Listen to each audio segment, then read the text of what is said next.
Hi everyone, আসসালামু আলাইকুম। তো বন্ধুরা, তিতা হলেও একটা সত্যি কথা, সেটা কি জানো?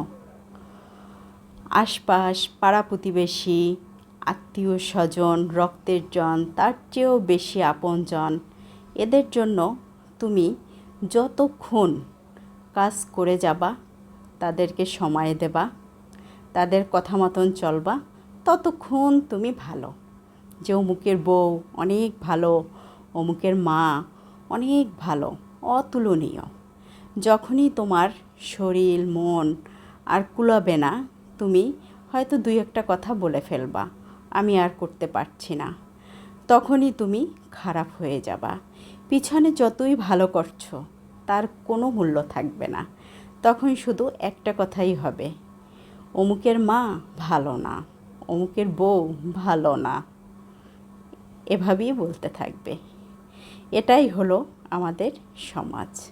তাই ঠিকঠাক মানুষের জন্য কিছু করো, ব্যাঠিক মানুষের জন্য একবেলা ভাত রান্না করাই অনার্থক, কোনো লাভ নেই। এটাই হলো আমাদের সমাজ, আমাদের সংসার, আমাদের জীবন। মিলিয়ে নিও। কথাটা ঠিক না ব্যাঠিক বললাম?